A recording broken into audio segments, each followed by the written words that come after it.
In the town of Dry Creek, whispers could kill you faster than the cold. And in the winter of 1887, the cold was a beast with teeth of ice. The wind howled down Main Street like a hungry wolf, and the snow fell not like a blanket, but like a shroud.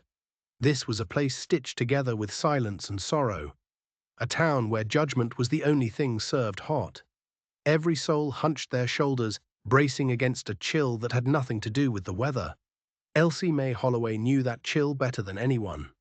She walked alone, her boots so thin she could feel the frozen ground bite at her feet. Her coat was just a ghost of a thing, a faded shawl clutched at her throat. Snowflakes landed in her dark hair and melted, tracing paths down her cheeks that looked just like tears. She was used to the hunger, she was used to the cold, but she would never get used to the whispers. Pretty face, empty womb, a woman hissed as Elsie passed the mercantile. The words were sharp enough to draw blood. Widow's curse, another spat, the sound like a snake in the snow. Elsie walked faster, her own breath tearing at the frozen air. Each step was heavy, like she was dragging the weight of her own shame through the streets. She used to think her beauty was a shield, but her beauty had been buried right alongside her husband, leaving her with nothing but a grief so deep it felt like a hole inside her, a hollow place where a child should have been. It was a failure she felt every single night, in the suffocating dark of her loneliness. By midday, the hunger was a gnawing rat in her belly. She'd gone to the church, hoping for any kind of work, mending clothes, scrubbing floors, anything to earn a piece of bread. But the Reverend's wife had turned her away. Her smile was polished and perfect, but her eyes were made of stone. "The Lord helps those who help themselves, Elsie," she'd said, her voice dripping with false piety. "Perhaps you should look elsewhere." Elsewhere. It was always elsewhere. The word echoed in the empty space where food should be.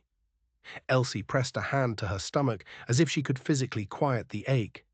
The streets were emptying, the townsfolk scurrying inside as the sky turned a bruised purple, promising a blizzard. She pulled her shawl tighter, thinking of the miserable shelter she'd found under a bridge, a pile of straw and rags. It was nothing against the coming storm. And that's when she heard it. Laughter. The sound was so bright and clean, it cut right through the grey, heavy air. She turned and saw two little figures bundled up in scarves and coats. A boy and a girl, no older than 3, their cheeks red from the cold.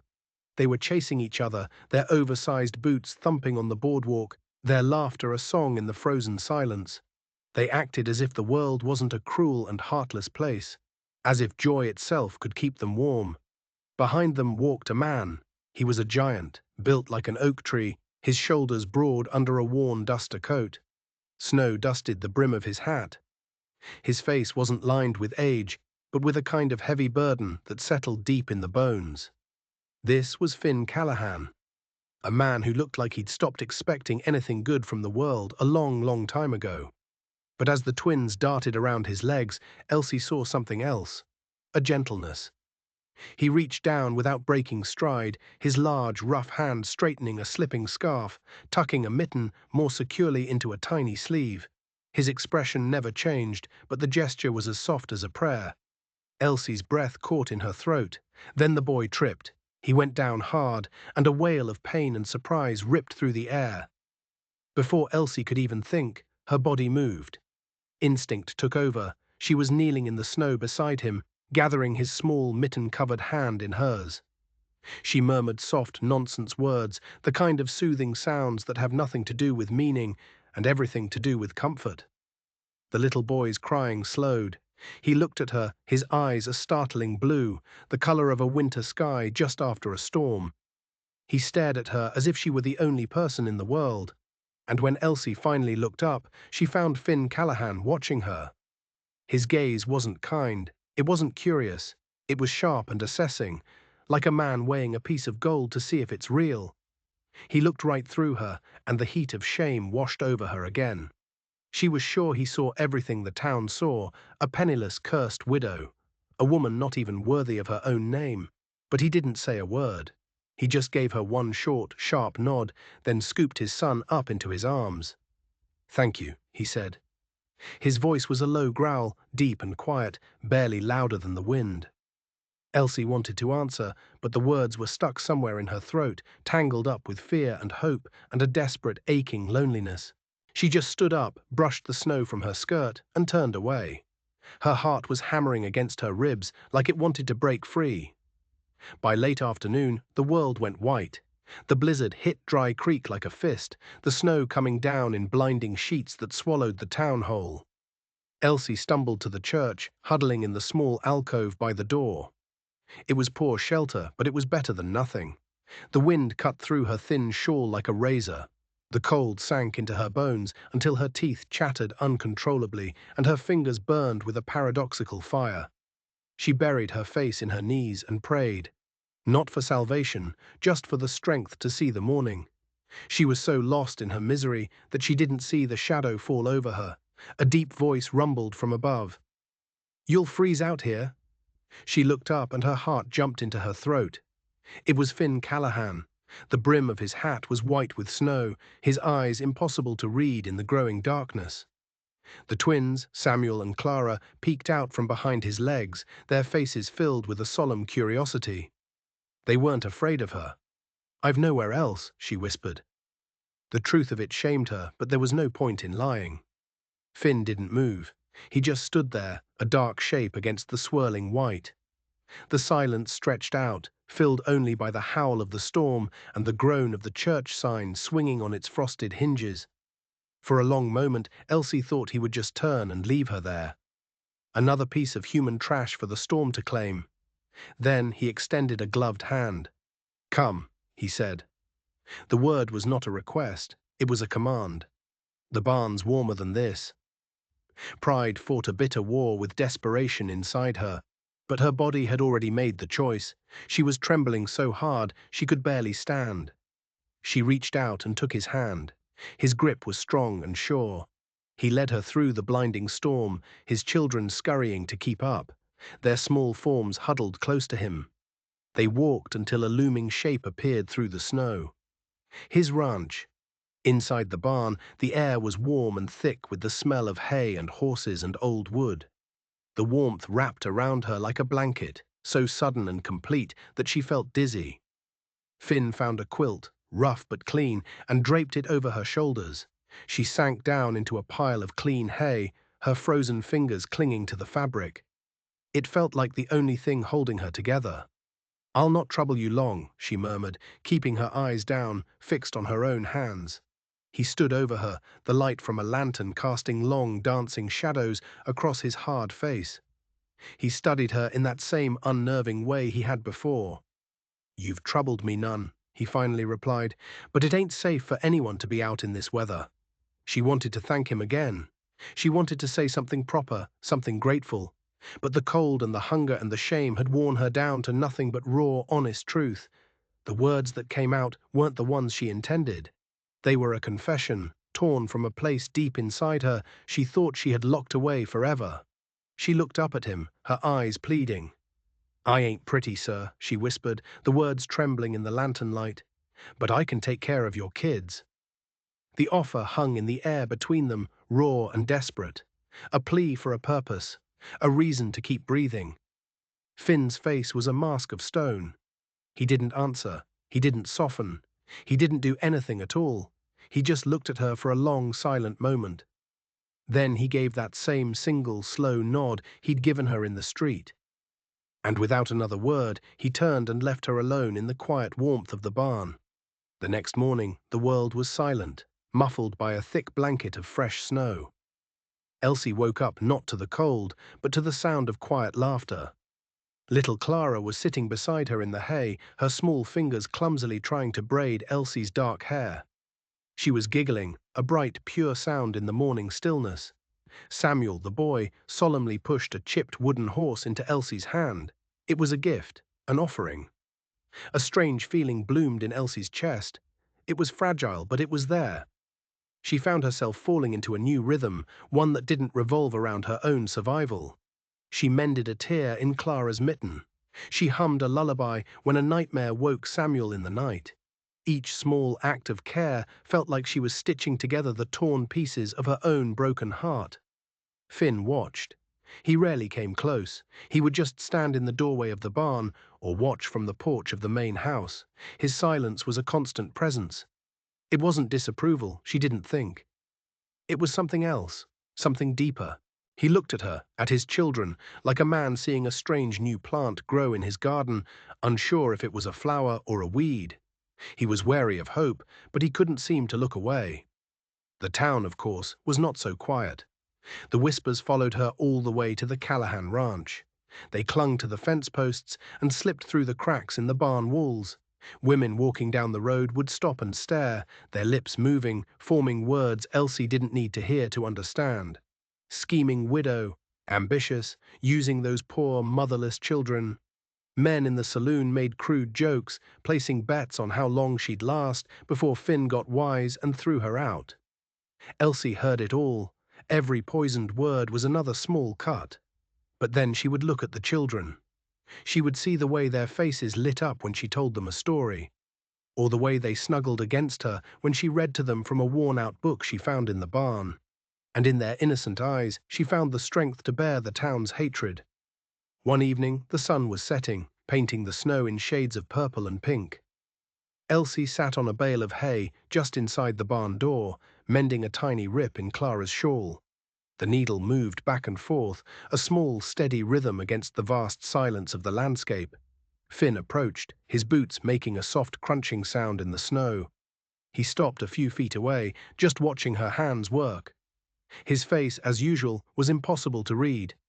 He stood there for a long time, so long that Elsie started to feel that familiar prickle of anxiety. Then he finally spoke. His voice was low, almost hesitant.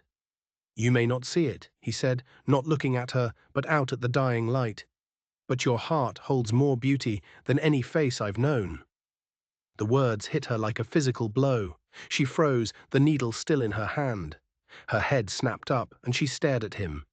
She was trembling, but not from the cold. A strange, impossible warmth was blooming in her chest, a feeling she hadn't felt in years.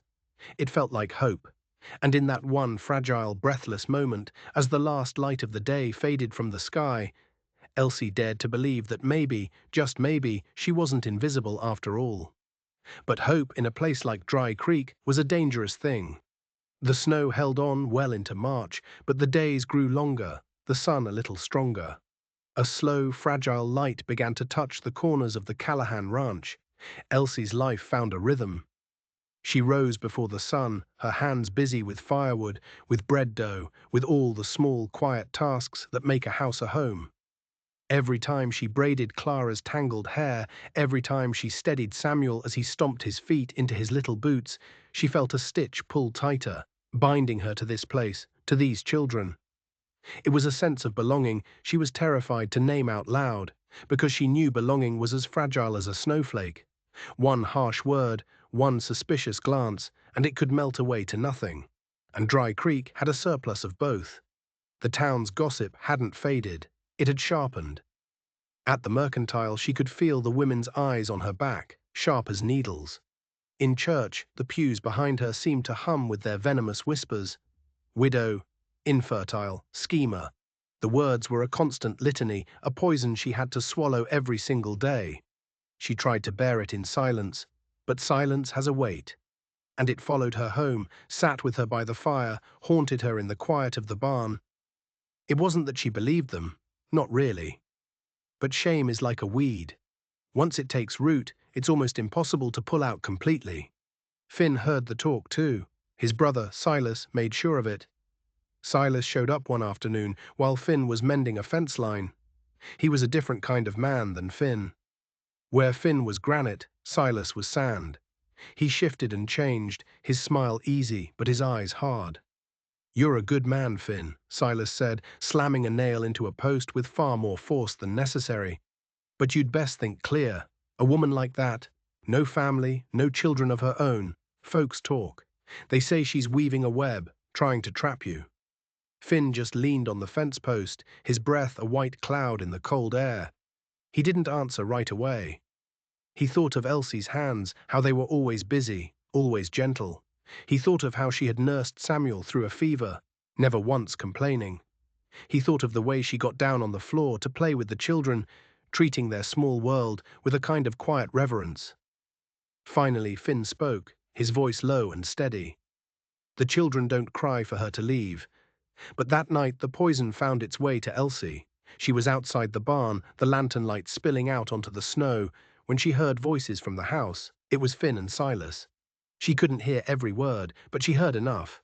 She heard Silas say her name, his voice dripping with contempt. She heard the words, her husband, and trouble. She heard the town's accusations repeated, not as gossip, but as fact. Her chest ached with a familiar crushing pain. It was the pain of rejection, a wound that never seemed to heal. She knew then what she had to do.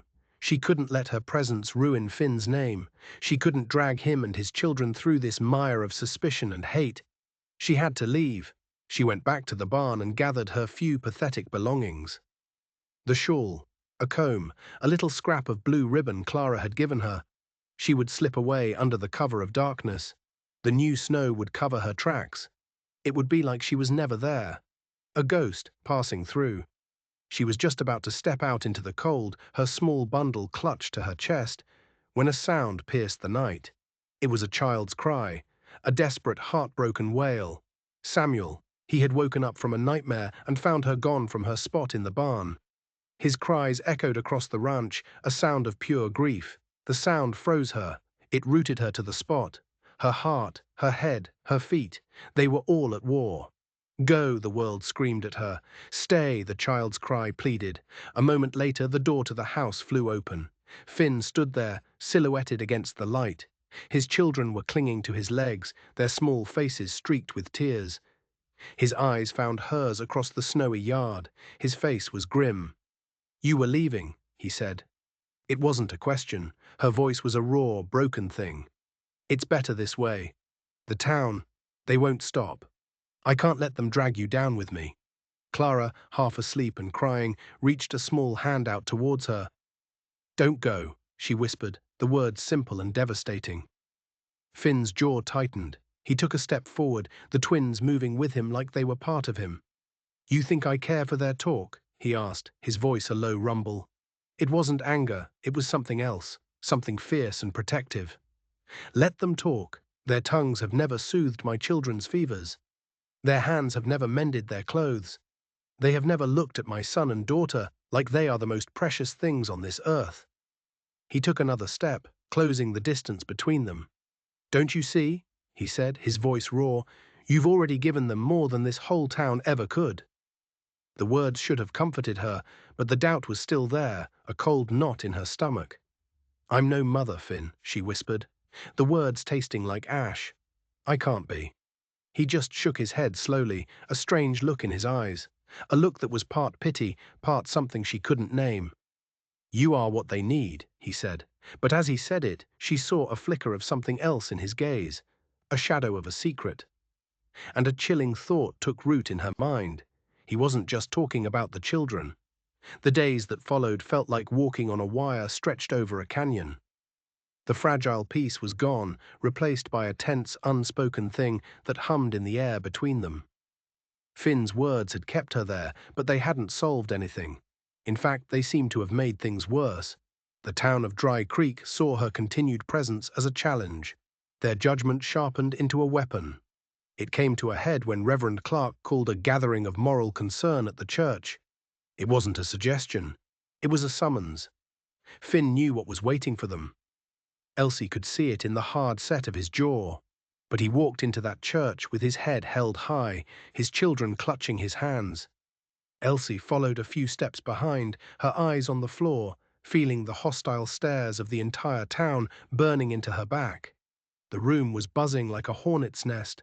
The sound stopped the moment the Reverend raised his hand. His face was a mask of pious concern. "Brother Callahan," he began, his voice smooth as oil. "Sister Holloway, there has been concern regarding the propriety of your arrangement. A widow without kin living under your roof. It gives rise to speculation." Speculation. The word was a knife, twisted slowly. It implied sin without having to name it. It created shame where there was none. Elsie felt her cheeks burn. She wanted to turn and run, to disappear, to simply cease to exist. But before she could move, Finn's hand shot out and closed over hers. His grip was like iron. He stepped forward, pulling her with him. His voice rang out in the sudden silence, clear and steady as a blacksmith's hammer on an anvil. Speculation, he repeated, the word dripping with contempt. What you call speculation, Reverend, is gossip, born of idleness and fed by cruelty. This woman, he said, his grip tightening on her hand, has shown my children a tenderness they have not known since their mother died. She has mended more than just their clothes. She has mended their hearts. And mine. A wave of gasps and murmurs swept through the room. The Reverend tried to regain control, but Finn was a force of nature, a river breaking through a dam of ice. Judge her if you must, he boomed, his voice swelling to fill the entire church. But I will not stand here and let you tarnish what is good and decent. You call her barren. She has mothered my children better than anyone in this town ever could. You call her poor. She has given more from her own emptiness than any of you have from your plenty. You call her a schemer. Then I pray to God that every schemer in this world has a heart as honest and true as hers. He turned then and looked at the stunned faces of the townsfolk. His voice dropped, but it lost none of its power. I will weather every storm you create. I will bear every ugly word you speak, so long as she is the one walking beside me. The silence that followed was absolute. It was heavy and profound, the kind of silence that falls only when a powerful truth has been spoken. Not everyone was convinced. Elsie could still see the hardness in some of their eyes, but no one could deny the fire in his words. Elsie stood beside him, trembling. She felt exposed and protected all at once, as if his words had become a suit of armor around her. But later that night, as she sat by the fire in the main house, the armor fell away, leaving her feeling raw and confused. Finn had defended her. He had claimed to love her. But something was still wrong. His words in the church had been for them, for the town. He had never spoken them to her. He had never looked her in the eye and said he cared. His actions were a confusing mix of fierce protection and cold distance. He was a puzzle she couldn't solve, and she was beginning to fear that the missing piece would destroy her. The children were asleep. The fire crackled in the hearth, casting restless shadows on the walls. Elsie sat wrapped in her shawl, her hands folded in her lap, feeling more alone than ever. Finn stood by the window, staring out into the darkness, his back to her. He had been standing there for almost an hour, silent as the snow-covered hills. When he finally turned and crossed the room, he didn't sit down. He knelt in front of her. He took her small, trembling hands in his large, calloused ones. He looked into her eyes, and for the first time, she saw the storm inside him.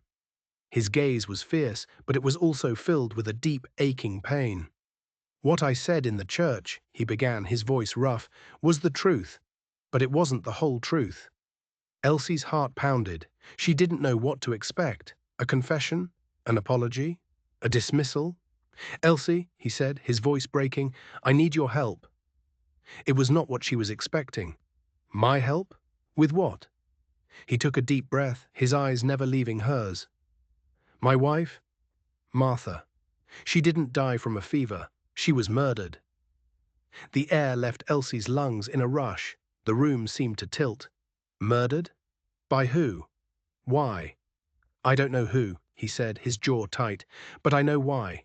It has to do with this town, with the men who run it. Reverend Clark, my own brother, Silas. They're corrupt. They're thieves. Martha found out something. Something they were willing to kill to keep quiet. They made it look like she took ill. The doctor was in on it. They all were. He paused, his grip on her hands tightening. Your husband, he was involved with them. He was a good man, I think. But he got in over his head. I believe he found out what they did to Martha, and I believe they killed him too. Alec felt like she was drowning. Her husband, a fever, they had said, but it had come on so fast, and there had been bruises. She had tried not to see them. She had been too lost in her own grief. Why are you telling me this? She whispered, her voice barely audible. Why me? Because you're an outsider, Finn said, his voice urgent. They underestimate you. They see you as a weak, foolish woman. They don't know how strong you are. And because your husband might have left something behind, a ledger, a letter, any kind of proof of what they've been doing. They think you have it. That's why they've been trying so hard to drive you away. They're scared of what you might know. Suddenly, everything clicked into place. The town's relentless cruelty, Silas's warnings, the Reverend's moral concern. It wasn't about her, it was about what she might represent. A threat. "I don't have anything," she said, her mind racing. "He left nothing behind but debts." "Think, Elsie." "Please," Finn pleaded. "Anything, a locked box, a favorite book he kept hidden, a strange comment he made before he died." She shook her head, trying to clear the fog of the past. It was all a blur of sickness and sorrow. And then a memory surfaced. A small, insignificant detail she had long forgotten. Her husband, in his final, feverish days, had clutched an old, worn-out Bible. It wasn't his. She'd never seen it before. He had pressed it into her hands just before the end, his eyes wide with a desperate urgency she hadn't understood. "Keep this safe," he had whispered. "Don't let them find it." In the chaos after his death, she had packed it away with his few other belongings. It was in the small, tattered carpet bag she kept with her, the bag that was sitting right now in the corner of the barn. "The Bible," she breathed, her eyes locking with Finn's. "He gave me a Bible." A flicker of something dangerous and hopeful lit up Finn's eyes. It wasn't the look of a man in love. It was the look of a man who had just been handed a weapon. And Elsie realized with a terrifying certainty that her own safety and the safety of the children she had grown to love now depended entirely on what was hidden between the worn leather covers of a dead man's book. The simple wedding vows spoken weeks later in front of Reverend Clark felt like a declaration of war. Finn's hand, steady and strong, held hers not just with love, but with a grim purpose. The children stood beside them, small, solemn soldiers in a battle they didn't understand. The town watched, their faces a mixture of confusion, suspicion, and grudging respect. But Elsie and Finn didn't care about their stares. They were a unit now, bound by a secret that was far more powerful than any marriage license. Their life became a lie. By day, they were the picture of a new family.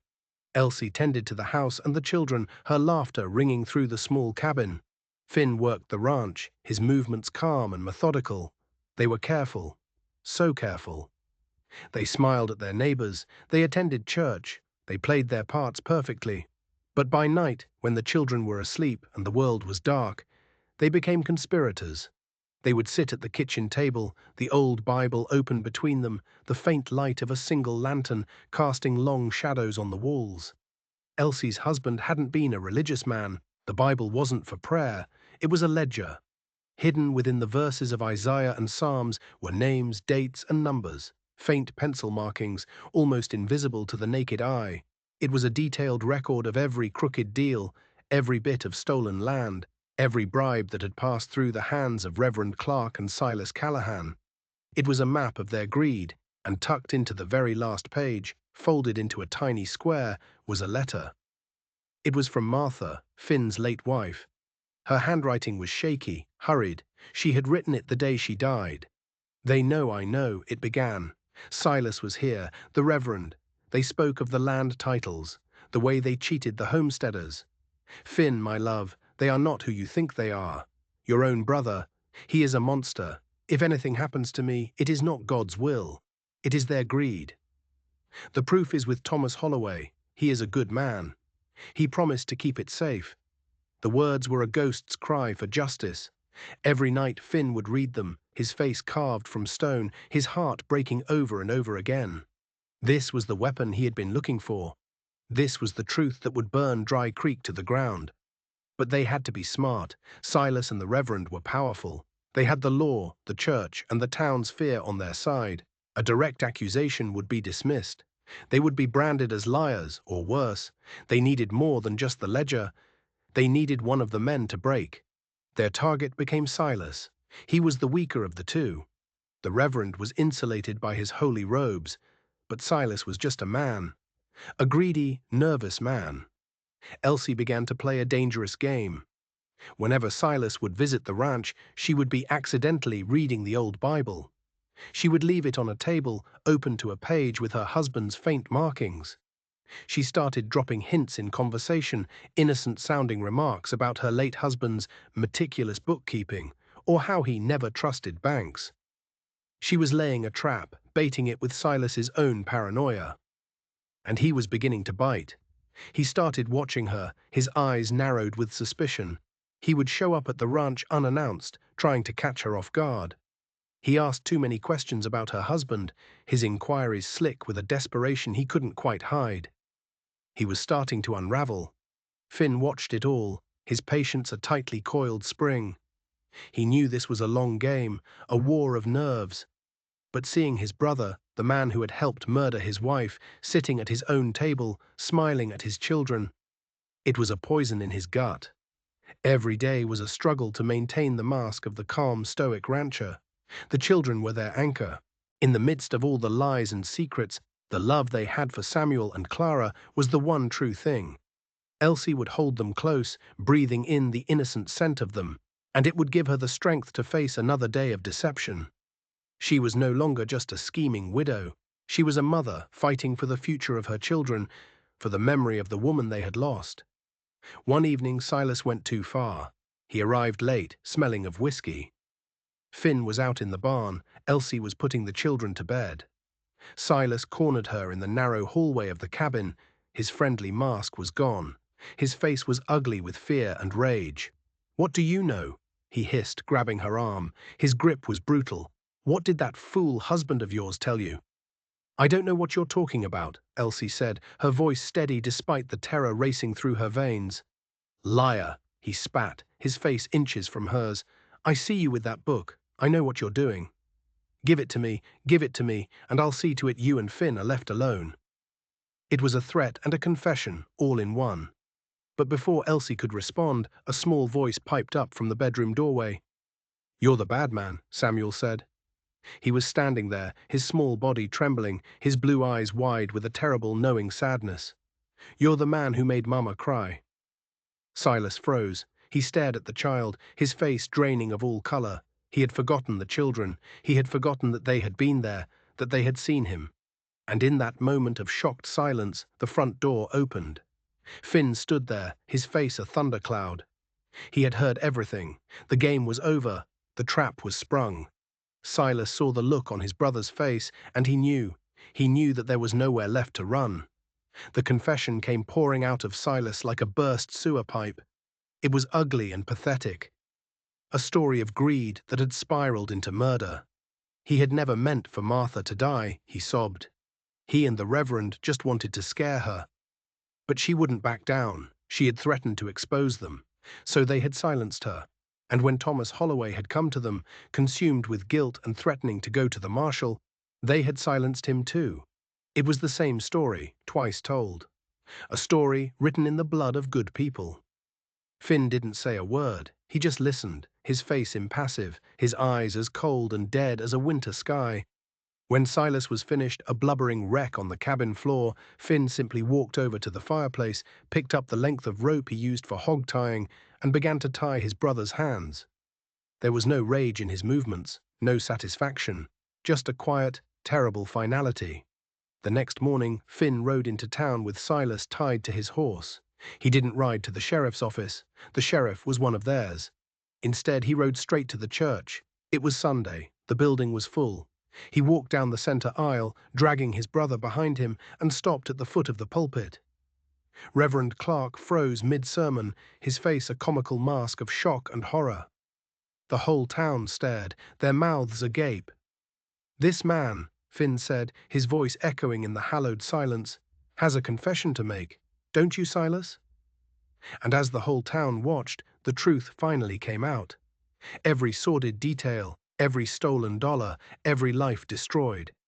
When Silas was done, he pointed a trembling finger at the man in the pulpit. "He made me do it," he whimpered. "It was all his idea." The Reverend tried to deny it. He blustered and prayed and called upon the wrath of God.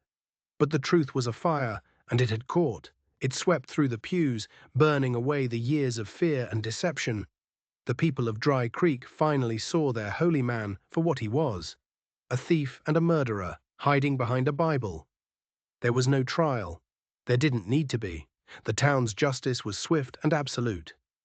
That afternoon, a new U.S. Marshal, who had been quietly investigating the town for months, based on an anonymous tip, rode in and took both men into custody. Dry Creek was free. Weeks later, the snow finally melted, revealing the green shoots of spring. It was a new beginning for the town and for the family on the Callahan Ranch. One evening, Elsie stood on the porch, watching the sunset. Finn came and stood beside her, his arm wrapping around her shoulders. "It's over," he said quietly. "Yes," she said, leaning her head against his shoulder. The weight she had carried for so long was finally gone. She was no longer a widow, a schemer, an outcast. She was Elsie Callahan, a wife, a mother. She had come to Dry Creek with nothing but the clothes on her back and a heart full of shame. She had been searching for a place to hide. Instead, she had found a home. She had found a family.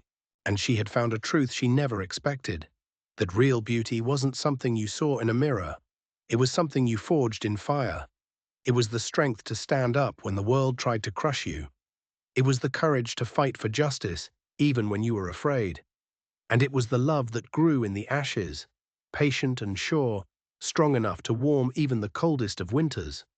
This story is a powerful reminder that things aren't always what they seem, and that true strength often comes from the most unexpected places. If you enjoyed this journey into the dark heart of Dry Creek, don't forget to hit that subscribe button and turn on notifications so you don't miss our next strange and mysterious tale.